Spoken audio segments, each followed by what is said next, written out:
देगी कि ये छेद है, यहीं पर आपको ऐसी कोशिका दिखाई देगी, और इसको अगर मैं जूम करूं तो कुछ ऐसी वाली किडनी जैसी आकार की,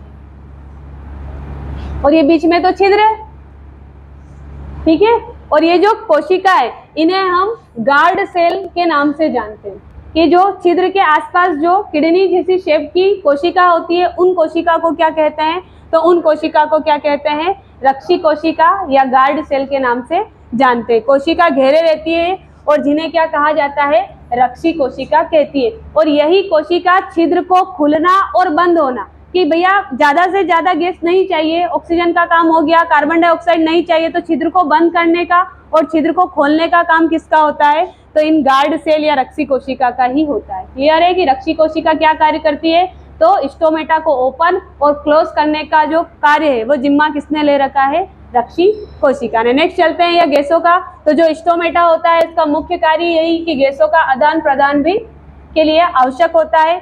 एक और चीज, इस छिद्रों से जो छिद्र है, समझो कि ऊपर और नीचे की लेयर, और यहाँ पर क्या है, एक छिद्र है, और यह छिद्र जरूरी नहीं है कि सिर्फ एक ही का आना जाना करे, कि गैसों का ही स्थानांतरण करे।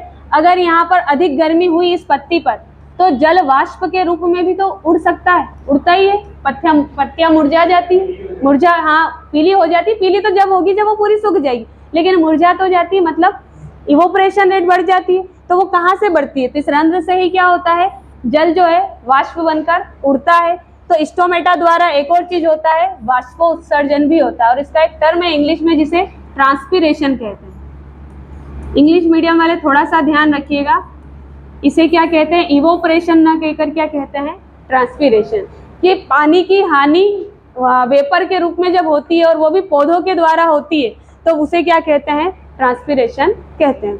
मरुस्थलीय पौधों में बाहरी सतह वाले एपिडर्मिस में क्यूटिन, ये याद रखिएगा, ये आया हुआ क्वेश्चन है कि मरुस्थलीय पौधों में जल की हानि को रोकने के लिए क्या अलग से मॉडिफिकेशन हुआ है, तो हाँ हुआ है। उनके लिए एक अनुकूलन है कि इसी एपिडर्मिस की दीवार पर क्या किया जाता है, एक आवरण रसायन बिछा दिया जाता है, और किसका आवरण बिछाया जाता है, क्यूटिन का, जो जल अवरोधक होता है, रासायनिक पदार्थ होता है जो जल हानि को रोकता है, क्योंकि मरुस्थल में पानी नहीं गिरता, कम गिरता है, तो पौधा जो भी अंदर से पानी लाता है अगर अवरोधक नहीं हुआ तो सारा इवोपरेट हो जाएगा, क्योंकि वहां गर्मी भी ज्यादा है। तो उस इवोपरेशन को बचाने के लिए किसकी परत चढ़ाई जाती है, क्यूटिन की चढ़ाई जाती है। नेक्स्ट चलते हैं,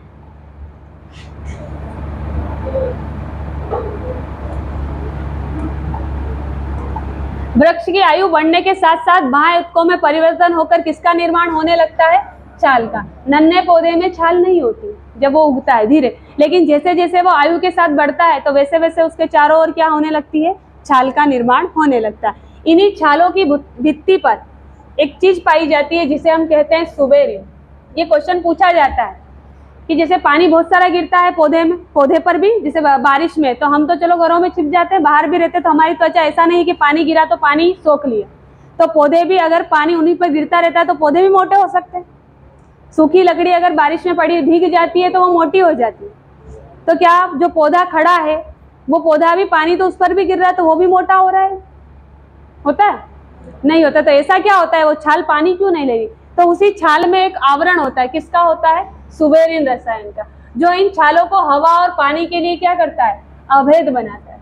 मतलब उसमें यूं आप पानी कितना भी छिड़को, आप उसको, वो पानी नहीं सोखेगा, जहां से उसे पानी लेना है, मतलब जल पानी सोख रही है वहीं तक काफी है, बाहर से पानी, और क्यों नहीं होता है, क्योंकि उस पर किसका आवरण चढ़ा होता है, सुबेरिन का आवरण चढ़ा होता है। उसी के साथ कुछ और भी पॉइंट है कि रक्त के तरल अधात्री भाग को प्लाज्मा कहते हैं, ये तो सबको पता है कि अधात्री वाले भाग को, तथा प्लाज्मा में क्या क्या चीजें हो सकती है, तो लाल रक्त कणिका, श्वेत रक्त कणिका तथा प्लेटलेट्स निलंबित होती है। फिर पेरेनकाइमा को एरेनकाइमा कहते हैं, ये पहले ही बता दिया। एक और चीज आई है, उसमें हरित लवक भी पाए जाते हैं और इसी के कारण इसे एक और नाम दिया है, क्लोरेन। देखो एक कोलेनकाइमा अलग है, ये है कोलेनकाइमा, पेरेनकाइमा, क्लोरेनकाइमा और स्क्लेरेनकाइमा, लेकिन यहाँ पर क्या है, क्लोरेनकाइमा, और ये कौन सा है, कोलेनकाइमा। और ये नाम कहाँ से आया है, तो नाम सुना होगा क्लोरोप्लास्ट, और बस कि आपका जो पेरेन्काइमा है क्लोरोप्लास्ट या हरित लवक के पाए जाने के कारण उसका एक और नाम हो गया क्लोरेनकाइमा। अब थोड़ा सा आपका टेस्ट ले लिया जाए, है ना। पहला क्वेश्चन है आपकी, कोर्क में किसके जमाव के कारण अतिरिक्त सुरक्षा होती है? सुबेरिन, और ये अभी बताया है सुबेरिन के कारण। अच्छा, मुझे इसके साथ ये चीजें भी बता दो कि लिग्निन, रेजिन और टेनिन।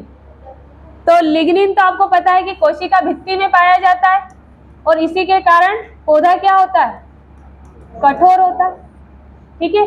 और ये दोनों ही ग्रंथिल ऊतक के द्वारा स्त्रावित किए जाते हैं। पौधों से अलग प्रोडक्ट अगर हमें प्राप्त करना है, रबर बनाना है, रबर भी, तो वहाँ ये रेजिन और टेनिन का क्या करते हैं? कुछ विशिष्ट ऊतक होते हैं जो पौधों में इनका क्या करते हैं? स्त्रावण करते हैं। नेक्स्ट क्वेश्चन देखते हैं, दिख रहा है? निम्न में कौन विकल्प अंतर्वृष्टि ऊतक के लिए सही है? पहला है आपका, घास में पर्व के ऊपर पाए जाते हैं, पत्तियों के आधार पर पाए जाते हैं, टहनी के पर्व के दोनों ओर पाए जाते हैं, या सभी? हाँ भैया, लास्ट वाले। हाँ, ये टोपी उतार दी जिसने। पहला, घास के पर्व के ऊपर पाए जाते हैं? नहीं। पत्तियों के आधार पर पाए जाते हैं? नहीं, नहीं पाए जाते हैं। टहनी के पर्व के दोनों ओर पाए जाते हैं। अंतर्वृष्टि, हाँ, इंग्लिश मीडियम वालों के लिए इंटरकेलरी।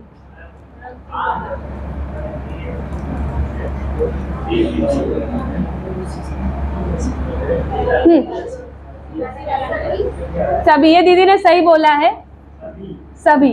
और ध्यान रखना, ये क्वेश्चन ही इसलिए लाए आपके लिए, घास के पर्व, पर्व मतलब नोड होता है, तो वहां मिलेगा ही मिलेगा।